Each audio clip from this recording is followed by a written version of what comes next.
Are you ready? Minnesota and Detroit over the total of 52.5. Now you say, Prez, the total is 58. Yes, it is. And that's not my fault. I gave out 52.5 to all my clients last night. It is now 58. And I want to talk to you about that. There have been 18 games with a total of 58 or higher. 18 games in the history of the NFL. They are 12, 5, and 1 to the over. 12, 5, and 1 to the over. The largest total in history was the Los Angeles Rams against the Kansas City Chiefs. That was 63.5 in 2018. Ralph Michaels did this chart. Ralph, did that game go over? It did, Prez, and I want to do one correction on your statement.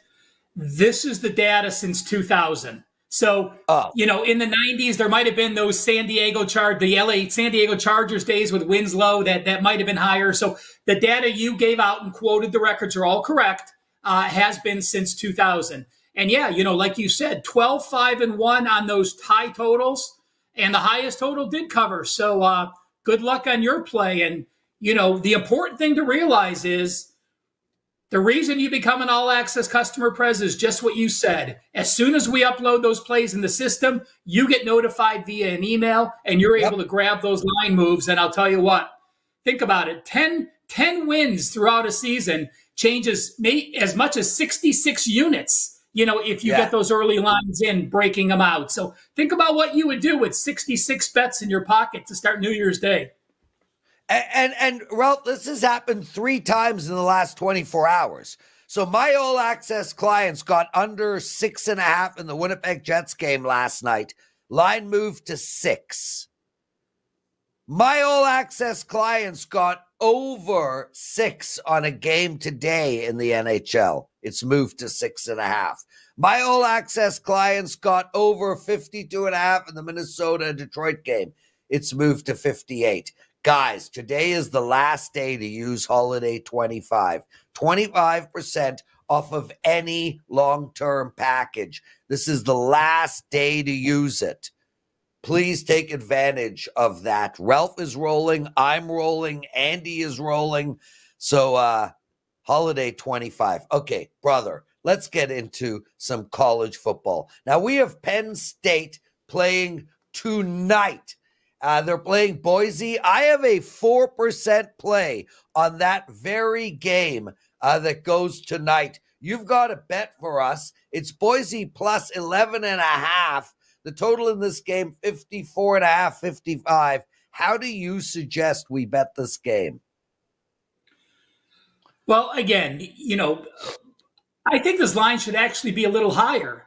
But because Boise was one of the teams that got a bye, because Penn State had to play, I actually make this line 14. Boise State, in my opinion, is probably a top 30 team. They're not a top 4 team in the country. They just happen to only lose to Oregon by 3 in game number 2 and then run the rest of the table. But when I look at the matchups in this game, they really do favor Penn State. You look at Penn State and the talk is James Franklin can't beat a top 10 opponent.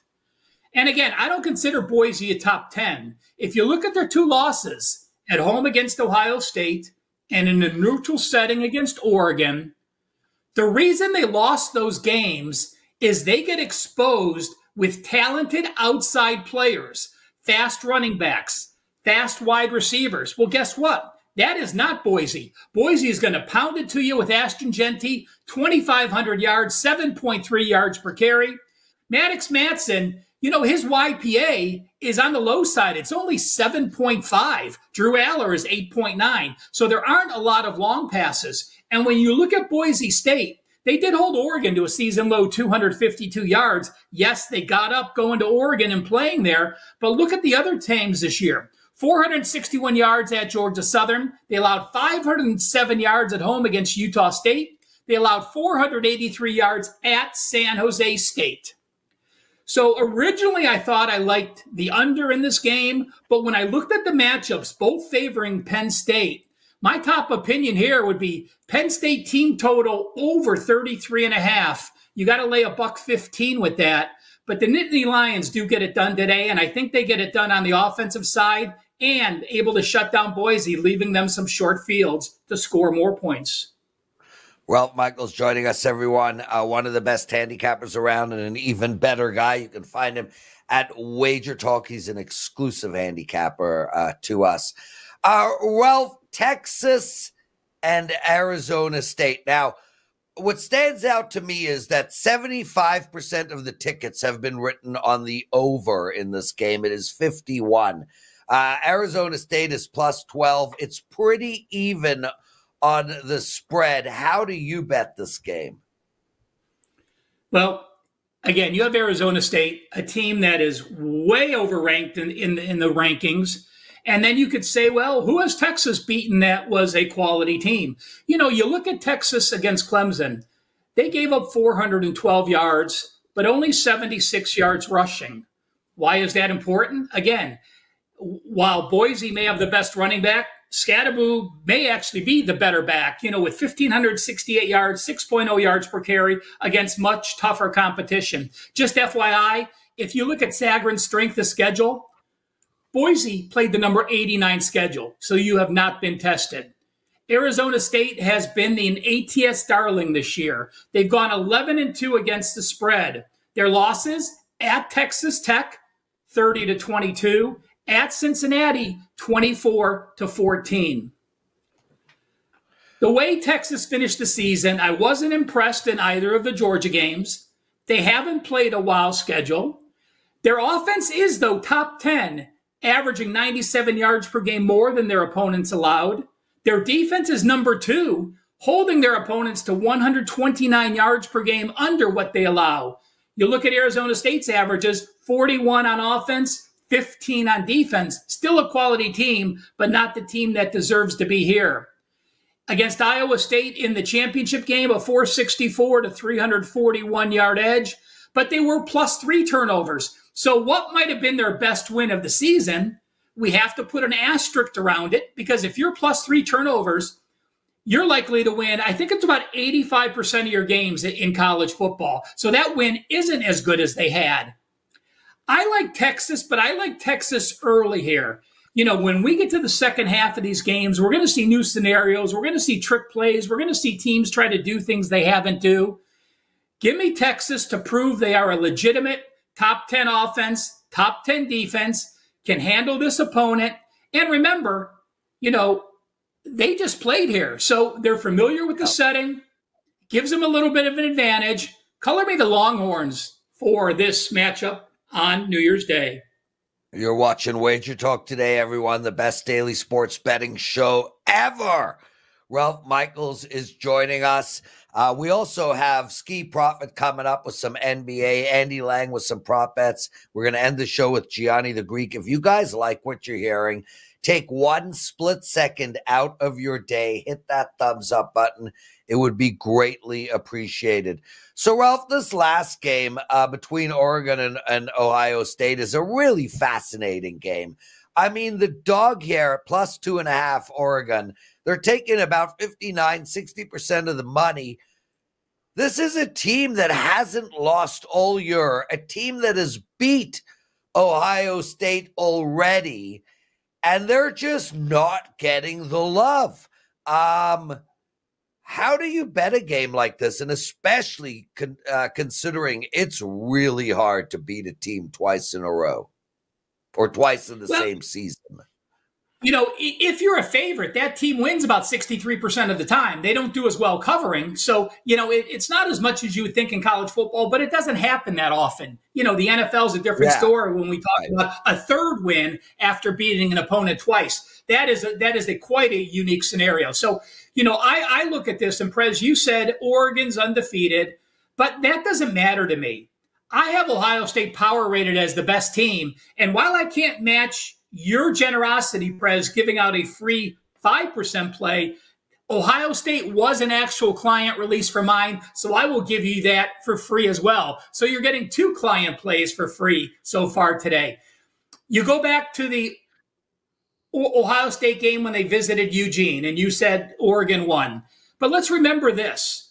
Ohio State was a 4.5-point favorite in that game. There were 7 lead changes. The game came down to a last-minute field goal. That game could have gone either way. If Ohio State had won that game, they probably would be a 6-point favorite. So if a game is that close, 7 lead changes, and comes down to a last-second play, I really don't give Ohio State a negative or Oregon a positive for winning that game because it is basically a coin flip game. There's no great play you made. There's no poor play you made. But, you know, when I do look at what Ohio State's done on defense, only one opponent has topped 275 yards against Ohio State, and that was that true road game in Eugene. Now they have a neutral setting. When you look at their defense, to me, it is the best defense in football, and it is a defense that's going to be able to slow Oregon down. I'm not going to say they shut them down. I'm going to say they slow them down. You look at Oregon's 2 worst performances on defense, 467 to Ohio State, and in their last game, they allowed Penn State in a neutral setting to get 518 yards. Better upside for the Ohio State defense, better upside for the Ohio State offense. These teams are elite as far as stat profiles go. Each team played 6 winning teams, but Ohio State does have slightly better edges on yards per game diff, points per game diff, and yards per play diff. If both teams play a great game, Ohio State wins by a touchdown plus. If both teams play even games and the turnovers are even, Ohio State wins the game. I believe Oregon's going to have a positive turnover situation to pull the upset. I don't think that's going to happen. I'm on Ohio State. My client's on Ohio State. And if you believe and want to follow, you'll be joining me on the Ohio State Buckeyes to beat Oregon New Year's Day. Yeah, that play makes so much sense to me. Ralph Michaels. Ralph, I'm just going to tell everybody, I'm not going to tell them what it is. But guys, off air, Ralph was so happy about his NHL play. He was like, Prez, I have an NHL release for my clients that I want to tell you about. And I'm like, okay, go ahead. Tell me about the NHL release. This NHL play comes with a 25-0 angle. Is that right? 23. 23-0 angle. Guys, Ralph, is that your $5 play? Because everybody needs to get this play. It is not, Prez. My $5 play is on a bowl play. I had loaded the $5 play prior to loading the NHL play. Right. So I do have a college basketball, I do have an NBA, and I do have an NHL. If you want those 3 plays, make sure you jump in, buy my one-day all access for $39. But again, you're not going to pay $39. You're going to use Holiday 25. You can use that on a $9 play, a $5 play, a full season for $19.99. Anything you want. This is one of the first times, Prez, that we've had absolutely no restrictions on your fill your cart special. Take advantage. End the New Year's with a huge savings, Holiday 25. And I'd like to thank all of you for watching this year. And I'd like to wish you and your families a very prosperous and safe New Year's holiday. There we go. Ralph Michaels. My daughter just texting me, Dad, I need gas. Can I use your credit card? Any advice? Jessica asks me what I think about the Leafs game. Starts at 1 o'clock Eastern time. And I really like the Leafs, Jessica. I do lean on the over in this game, but I prefer the Leafs. I know the New York Islanders have beat them 5 in a row. I don't think that's a thing. Different team, different coaches, different goaltending. And I know Austin Matthews is out and the Leafs have lost 3 of their last 4, but this is a very short money line number at -145. And I want to bet on the Leafs after a loss, especially at home. So, yeah, I don't love the over, Jessica, but I do like the Leafs at -145. And I do have some more NHL picks coming your way. Before we get into that, though, I do want to make mention, guys, that I won my NFL again last night. So now I am on a 10-1 NFL play. It's $2 Tuesday, $5 Tuesday. My $5 Tuesday play is an NFL play. So, guys, 10-1 run, $5. It's an NFL play. Check it out. But my package for tonight, I got 2 college football bets, including a total. I'm on a 12-2 run in all my totals. And I also have an NHL play for my clients. I won mine last night. I'm on an 8-0 run. I am freaking rolling right now. I looked you guys right in the eye on Thursday of last week, and I said I am going on an amazing run. Make sure to buy me for a week. Those guys who purchased my last week of plays are slaying it. So today is the last day you guys can use that Holiday 25 code. If I were to use it on anything Prez related, I would buy the rest of my NHL season. Period. End of story. Use that code, get 25% off. Also, I have 2 college football and 1 NHL bet play up tonight. It's going to get lost because we're all promoting our $5 Tuesday, but you can use that promo code Holiday25 for that package as well. Skee Profit joining us, and Skee, what a pleasure to have you with us.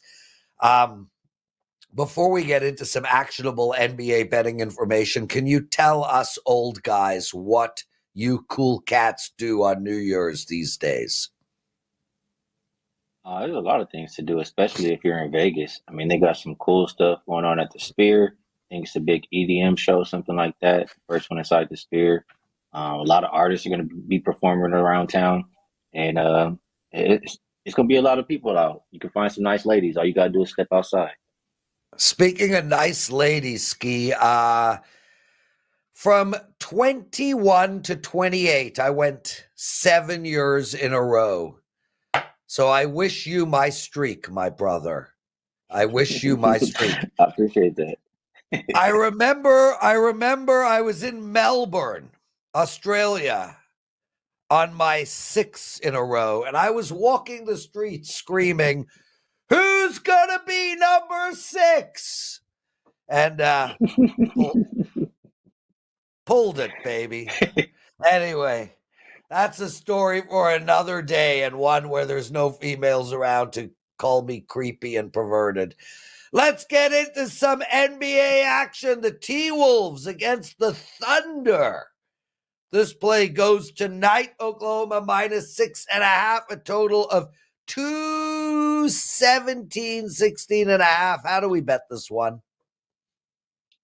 I think there's a few different ways you can look at this. I'll talk about the spread last, but first I want to read a quote. It was Dante being asked about the longer shifts in his minutes, like letting him be on the court longer periods of time.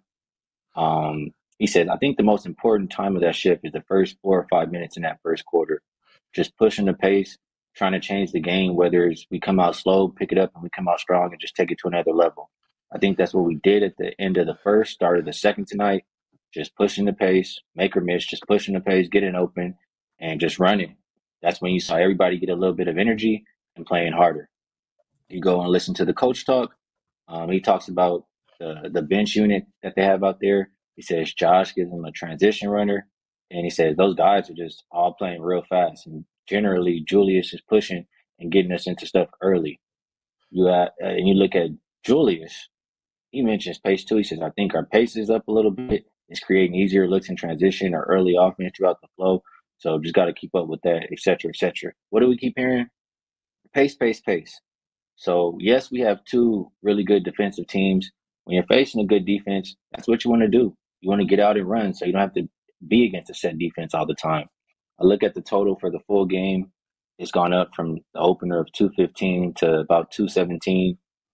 The first half, and I agree with the move, obviously, but the first half, I feel like you're getting a little bit of a discount.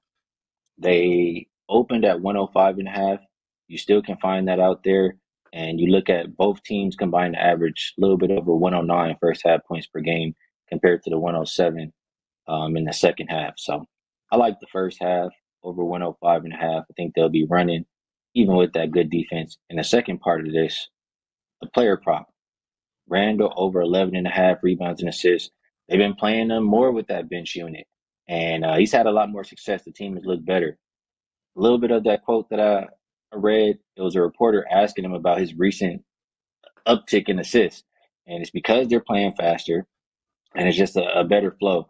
Another reporter asked him again at the end of the interview about the bench group and how it has helped him with assists and seeing the floor, and he said it's different. Our pace is really up with that group. We have multiple guys who can push the ball, run the floor, shoot. We cut, we move a lot. So for me, I'm almost like a point forward with that unit. The floor is spread. I can get downhill, attack, get in the paint, create for myself, create for others, and initiate early offense in transition and play at the top of the floor and all those things. So all that points to what we've seen from Randall lately. He's cleared his rebounds and assist line in 4 of his last 5 games. I like it over 11.5 tonight. And if I have to pick a side, I think the Timberwolves are trending in the right direction. They probably can hang around tonight. Wow, tons of information from Skee Prophet, one of the best NBA experts out there. Skee, you've got a bet for us on the Cavaliers and the Lakers, as well as the Clippers and the Spurs. We are up against it because I don't shut up, and we still have Andy Lang and Gianni the Greek to come. So give us a couple of bets on those 2 games, if you will. Yeah, I'll make it fast for these two. It's pretty simple for the Laker game. He's already been playing well. He's already been having a lot of usage. Now they've traded away D'Angelo Russell, and we have to look at Austin Reeves. Over the number just seems way too low. Like I think this is one we can even ladder. His assist number is 5.5. If you look at the games last season he played without D'Angelo Russell, there were 6 of them. He averaged 8.5 assists. If you look at the one he played this season without D'Lo, he had 10 assists in that game. So I think this one is pretty simple at 5.5. That's easy to ask him to get 6 tonight. That Spurs game, I'll just go with the prop since we're up against it. I like Wemby over 3.5 3-pointers. Okay. Skee, go ahead. Give out your picks. No, never, bro. Give out your picks, dude. I like Wemby over 3.5 3-pointers. He's been hunting threes for real. He's hit this 6 of his last 7 games. In those 7 games, he's averaging 11.6 attempts. So if you just look at his average, he's shooting 36%. Should get about 4.2 if he's having 11.6 assists. Last 5 games, Clippers are number 1 protecting the paint, but they're allowing the 3rd most above the break threes and the 10th most corner threes. So combine that with the way Wemby's been hunting them and shooting them, I like that play quite a bit. The Spurs, I did want to mention, they've covered 6 games in a row. And my first thought was, how many of these games are they favorites, actually expected to win? And 3 of them, they were favorites, and they won and covered. So this is a situation where they have more rest in their opponent before the game and after the game. In situations like that, that means that they can go all out to me. The Clippers did play yesterday. They could sit some players. I think Norman Powell played 40 minutes. Zubac and Harden played 35 plus. I think the Spurs are rightfully favored in that game. And if I was going to play anything on the total, I just know that the Spurs have been a pretty good first half under team. I mean, if I want to look at the last 5 games, they combined for 9-1 to the first half under. Both top 5 defensive rated teams last 5 games. And the last meeting was just like this. They scored 95 in the first half, but 217 for the game. So if you like under, I would get in and get out. Skee Prophet, everyone. Guys, it's $5 Tuesday as we spoke about. Skee, what do you have going for the clients? I'll be real with y'all. I gave you guys the plays that I've made so far. If you listen, you heard 4 plays that I've made so far today.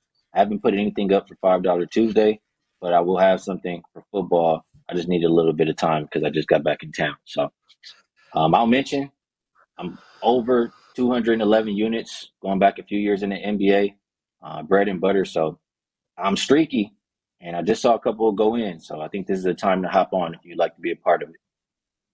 Skee Prophet, thanks for joining us. Happy New Year, Skee. Okay, guys, before we bring on Andy and Gianni, a couple of NHL bets for you all. Andrew Wadge, one of our best listeners, awesome freaking guy. He wants to know if I like the Detroit Red Wings tonight. And the answer is I like them a lot. I think we do have the coaches bump now. I know they lost their first game, but they came back and played an outstanding game against Washington, beat them 4-2. Tonight they play the Pittsburgh Penguins. And not only do I like Detroit here at minus 125 as a small money line bet, but I really like to bet against Pittsburgh, and this is something I'm going to be looking to do moving forward. This Pittsburgh Penguins team is 17-6 on the year. That is over and above what I expect from them. I think their market value is extremely high right now. I think it's a perfect time to bet against them, and I want to be betting against them every time they win a game. They just beat the New York Islanders 3-2. Time to bet against Pittsburgh. I guarantee you guys, if you bet against Pittsburgh blindly all year after they win a game, you will win money. As for the Detroit Red Wings, I think this is a team that is improving. I think this is a team that is a bet-on team moving forward, and I think this is a very low money line bet. The other bet I want to give out is the under in the Colorado-Winnipeg game. Now, the only reason I did not release this under as a client play is because Winnipeg is putting their backup goalie in net. But this Winnipeg team is playing lights out defensively. Lights out. They just held Nashville to 0. They've allowed 4 goals in their last 4 games in total. And Colorado is the same. Absolutely lights out defensively. This Colorado team has allowed more than 2 goals once in their last 6 games and twice in their last 10. Both of these teams are playing unbelievable defense right now. It is 6.5. Take under the total. Andy Lang joining us. Andy, nice to have you. I do have a slight issue that you're going to help bail me out on. The battery on my computer is at 8%. I have to now run upstairs and get an external charger.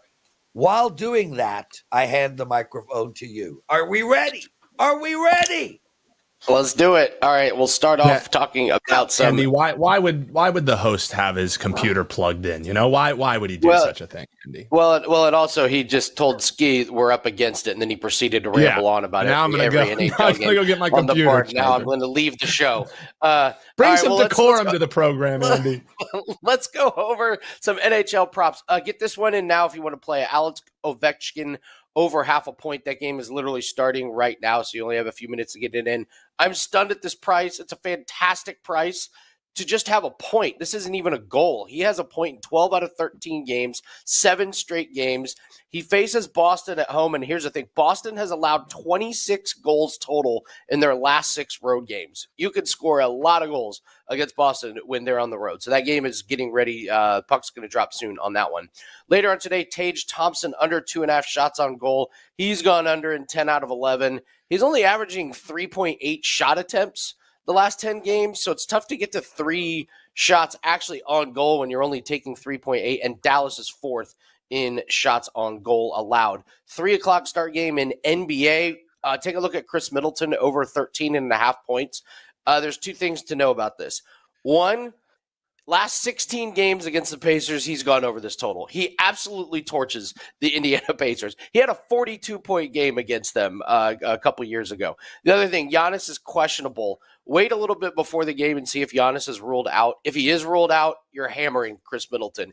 Middleton goes over this point total every time Giannis plays. But even if Giannis does play, I think you're still good to take Chris Middleton over the Pacers.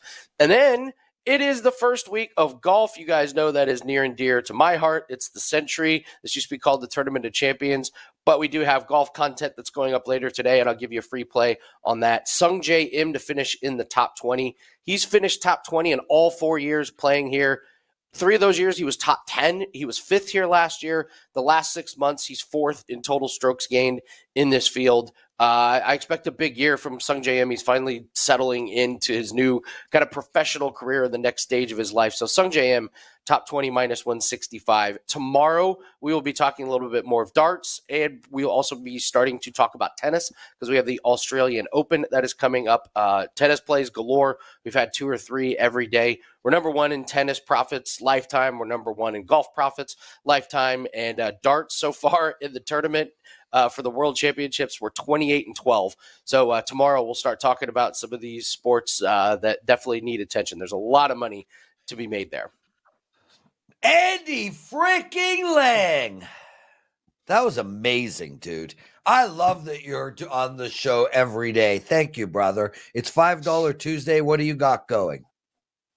Well, I got to tell you, Prez, I'm really excited. Tomorrow on the show, we get to talk about the second love of my life.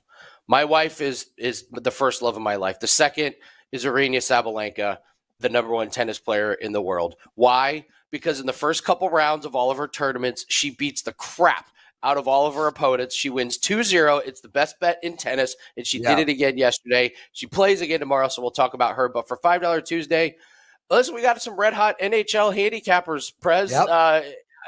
And I'm one of them, 8-1, 112-64 in the last 2 years in NHL. That's what the $5 Tuesday play is. Easy cash last night. Like I said, we've won 8 out of our last 9 bets here. Really, really picking up steam. It's by far our hottest sport outside of darts that we have going right now. Only $5. Really nice player prop that goes off tonight. Grab that wt.buzz/AL. Beautiful stuff. Andy Lang, everyone. And Andy, I'm happy to talk Sabalenka all day long. I don't know if you know this, but my brother is very good friends with her. They had dinner recently over at his house. I got lots of Sabalenka stories for you. Johnny Detroit in the chat room. Love having Johnny around. Gianni The Greek joining us every day, same time. How lucky are we? What's up, my friend? My man, I can't believe it. I just saw right now on the neighborhood community notes, somebody's trying to get rid of their dog that's 13 years old because they can't take care of him anymore. Like, I get it, man. Like, maybe if you're sick or you don't have the money, I understand it. But that's tough, man. He's old, right? You have him all these years and give him up. Well, and it's a tough dog to take, right? Because you're literally taking a dog at the end of its life. And now you have to deal with it. You don't have any emotional attachment to it. And then how do you take a dog that's had such a beautiful life to date and stick him in a kennel? Thank you. Yeah, sorry to interrupt an amazing day. Yeah, I don't know how to an amazing week that. ahead. But it just hit me out of nowhere, and I just needed to get that off my chest. So thank you. Yeah, Prez. Dude, I'm having the same problem with my father. I don't know what to do with him, dude. He's getting old. I can't take care of him myself. I want to put him down. I'm in the same boat. My mom's got early stages of dementia that's getting worse and worse and stuff. It's tough. It's tough, man. It's tough. Cycle of life, the worst part about that whole story is I was lying about my dad and making a joke, and then you came in with your mom. Now I feel terrible. Oh my God. Awful. I'm so sorry to hear that. My dad is in great health. Thank God. He's 81. God bless him, bro. God bless him. I hope he lives a long, healthy life, sir. Yeah, dude. And I'm sorry about your mother. I mean, heartbreaking, brother. But hey, she's got one more New Year's left in her for sure. At least. I hope yes, she rocks it out hard tonight. Gianni, let's talk right off the bat the college football playoff games. We got 4 going, 1 tonight, 3 tomorrow. Let's focus in there. Tell us what you're seeing out there. What should we bet? What are you hearing, etc.? All right. I got 2-way action on the Penn State game as far as the side goes. I've saw sharp guys laying that 10.5 on the Penn State side, and then others looking to take the points with Boise State, calling them a live dog. The consensus is on the over as far as sharp bettors. They did go over at 52 and 52.5. It's now up to 55. That's why I haven't gotten involved. I still like it. I do like the over. I lean Boise State first half myself, but I have a future on Penn State at plus 450 or 500. I'm just going to keep it, not hedging or doing anything like that. I think I'm in a good spot with Penn State. If I really like Boise today plus the points, I would do it just because it's almost a free bet. But right now, I'm looking to possibly stay off of it. The other games for tomorrow, here's what I've seen so far. It seems like the public and the sharp bettors like the Arizona State team. I mean, they're a higher ranked team getting double-digit points. Not surprising, but you're seeing a lot of Arizona State money in Ohio State, Oregon. So far, it's been kind of split. The early sharp money came in on Ohio State. Obviously, they bet it up to 2.5. Since then, it's been balanced, Prez, and I think come tomorrow, you're going to get a lot of Oregon money. You will get Oregon money because if you're betting Oregon, what's the rush? You're seeing the line climb. So you're sitting back hoping to get the 3. What's the difference? If you're going to get plus 2.5 now or 2, what's the difference if you get plus 1.5 or 1 tomorrow? So anyone on Oregon, they're not going to bet till closer to game time to see if they can get that 3. So they haven't spoken yet. I think they will. The big risk on that game is going to be the over because the betting syndicates went over 52.5, 53. And the public's just betting it over. Even sharp guys, individual sharps out here that I've spoken to, every single one of them is on the over in this game. So that's going to be the big risk for the books. And finally, Notre Dame and Georgia, another two-way action as far as seeing some sharp money on both. But the betting syndicates got out on the Georgia side. They bet it up. And since then, it's come back down a little bit. So you started seeing some Notre Dame money as well. It's not rare, man, in these kind of high-profile games, just like in the NFL, where, every half point every point matters. Once the lines start moving, you tend to see two-way action based on what the number is. But that's pretty much what's going on in the college football playoffs. And then, of course, there's bowls and college basketball today as well. Lot to bet, man. Lot to bet. Yeah, that's for sure. Gianni The Greek joining us, everyone. Guys, hit that like button, please. Subscribe to our channel as well if you haven't already. 9,000 to go to hit 200,000 subscribers. I'd love to do that soon, guys. So let's work as a team and get that done. Gianni, I want to focus on 2 NFL games, and I'm sure you know which ones they are. So let's talk Cincinnati and Pittsburgh. Let's talk about that game first. Obviously, being a standalone game, we're not going to have that emotional breakdown by Cincinnati at the end when Denver is beating Kansas City, and I like that. I also like the fact that Tomlin has told us Pittsburgh is going to try win this football game. It's not as much about who to bet right now as about when to bet this game. What are you seeing out there? This is that week, man, where the timing, you nailed it, when to bet it, because the lines are going to move so much on a lot of these games. And then during the games, Prez, while the games are going on, the later games are going to start moving based on the results of the earlier games because of all the playoff situation. That's what makes it difficult. I'm going to tell you straight out, in this game, I like the Steelers. It sounds square, catching them as home dogs after having beaten Cincinnati in Cincinnati. But I just think that the price you're paying on Cincinnati, having the lay on the road, to me, I just don't like it. It just doesn't make much sense to me. I get it. I think there's some recency bias involved. You have the Steelers coming in off 3 straight losses. You have Cincinnati coming in on 4 straight wins. But we're supposed to kind of put that to the side a little bit and almost take advantage of that recency bias. Again, for Cincinnati to go into Pittsburgh as road favorites, I mean, you're talking that on a neutral field. They got to be upwards of 3.5, 4.5 point favorites. I just don't see it. I like the Steelers. I'm hoping this one stays around that 1.5 to 2.5 range so I can tease them up because, again, it's going to be one of those weekends where the weather will matter. We're in early January, more or less. And I think weather's going to start to be an issue in a lot of these places. Lower totals, points mean more. If I could tease it, that's what I'm looking to do. But I like Pittsburgh at home. Well, we know the next one, Gianni. I released Detroit and Minnesota over 52.5 as a 5% play. Dude, kick your feet up. You won. Dude, you won already. Honestly, Prez, that's the job, bro. That's the job. You lose that bet, it doesn't matter. Obviously, you want to cash it, but the truth is that's the job. And the fact that you placed a 5% on it, the market reflects that. Like the fact that you made your biggest bet you could possibly make. You bet over 52 and a half, whatever you got. And now we're looking at what, 55s or higher? 57s I saw or something like that? 58. Again, like you can't do better than that. You can't place a better bet than that. I just hope it wins for you, brother. I hope it wins for you. Brother, it was 58 2 hours ago. It's actually been bet down now. There's a couple of 56s on tap. So clearly there's money coming in on the under. Come on, more money on the under. I love my over bet. And I'll tell you right now, Gianni, I love it at over 56 just as much.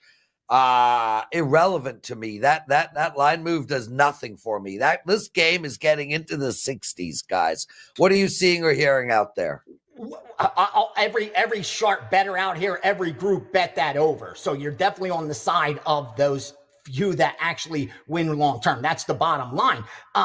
And you nailed it. Once you get over that 50, 53, 54, 55, the move is a lot less. Meaning, like if you go from a 33 to a 34, that's a big move. But if you go from 55 to 56, that's not. From 57 to 58, that's not. But going again from like a 40 to a 41, that matters. So I agree with you. I think what I would do if I still want to bet that, I would simply just lower my bet size. Like you have a 5%, maybe go 3%, maybe go 4% based on your own risk tolerance. But it doesn't mean you can't bet it yet. It just means that 5% was at 52, 53, maybe even 54. Now at 55, 56 or higher, you may want to limit your bet a little bit. But it doesn't mean that go opposite or anything like that. Or raise your bet. And I understand that might sound insane, but the higher a total goes, the greater chance it has to go over. I agree. I know that's counterintuitive, everybody, but I have been trying to explain that to you guys for 4 years of doing these shows. Did Miami and Cleveland go under 32 and a half on Sunday? Why, yes, I think they did. Did they go under 23 and a half? Why, yes, I think they did. So that's what usually happens. The higher the total, the more reason to bet it over. What about Detroit in that game? How do you not bet Detroit in that game? Am I that square? They're the better team on a neutral field, right? But it's not only that, Gianni. More interestingly, the question that I ask myself is Detroit really going to lose only one game? Wait until week 18 and then screw it all up? Now, I know the same can be said about Minnesota, but nobody expected them to be in this position in the first damn place. Their total was 6.5 over under win-loss record coming into the season. Is Detroit really going to muck this all up on the last week of the season? No, they're not. So I'm with you, Gianni. But I will say this, Gianni, and then we're going to end the show. I watched the game last night against San Fran, and I want to say a couple of quick things. I don't think we've ever seen a more competitive human being in the world than Dan Campbell. Yep. When Dan Campbell is having sex with himself, he's in competition. Dan Campbell has never heard of the term, it doesn't matter. That's why I'm so glad I passed on that game. I actually cut the clip that we had and had my girl put it on social media, and I made sure I went in and put a post that I am not betting the San Francisco side. Like I want to bet them, but I can't because of that reason that Detroit is going to show up. This guy is next freaking level. The second thing I want to say is I figured Detroit's offense out, Gianni. I figured it out. They run over there, and then they run over there, and then they throw over there, and then they throw that way, and then they throw that way and that way at the same time, and then that way and that way and that way and that way and that way and that way and that way. And one of the 4 times, the defense gets confused and they have a big play. Yeah, no, they mix it up really well. They do mix it up really well. I Their mean, play calling's amazing. we have never seen anything like this Detroit offense. Shout out to Ben Johnson. Which team is he going to coach next year? If I'm Woody Johnson, it ain't going to be Ron Rivera and Rex freaking Ryan, bro. The greatest show on turf says I got a bone to pick with you, but you may be right with this Detroit offense. This Detroit offense is forget about it, man. The way they score. And I get it, dude. The greatest show on turf was ridiculous. But I will say this. There will be way more Hall of Famers on the greatest show on turf's offense than on this Detroit Lions' offense. Yep. That's the show. What do you got to promote? Me? I got big bets coming up, man. And I already have New Year's Eve up. That package is up. New Year's Day up. I'm coming up winning college basketball day again. Number one last 30 days, and the beginning starts 1/1/25. The low volume begins. I'm so excited for it. So, jump on board. Head on over to WagerTalk.com and wish everyone a great New Year's Eve. Be safe. Enjoy yourselves. And most of all, have an amazing 2025. God bless you and your families, brother. God bless you, Prez. Shout outs to Viv and you and your family, brother. I wish you the best in 2025. Wager Talk, we're looking. Things are continue to look up, and I'm so excited for what's ahead, my man. Well said, brother. Happy New Year to you and your loved ones. Guys, I can't thank you enough. And I'm saying this, listen, all of you guys, and there's thousands and thousands of you who take time out of your day to watch this video. It means the world to me. I love doing Wager Talk Today. This is my favorite part of every single day. 12 noon Eastern, it begins. I get super excited. But a real special shout out to the people that are in the chat room every single day. I mean, B Daddy, Andrew Wadge, Daryl Turner, PZ, on and on. Justin, Jessica, Titans, Kush J, it's just Michael Frost. There's so many of you guys, and I recognize your names all the time. It means so much to me. I can't thank you enough. Another year done, another year to come. The king is dead. Long live the king. Happy New Year to all of you guys. Let's have a killer night tonight and a better year. We do have a show tomorrow. We'll see you then. Lots of love, everyone. From Dan, my producer, to the rest of you all. Have a happy New Year. See you tomorrow.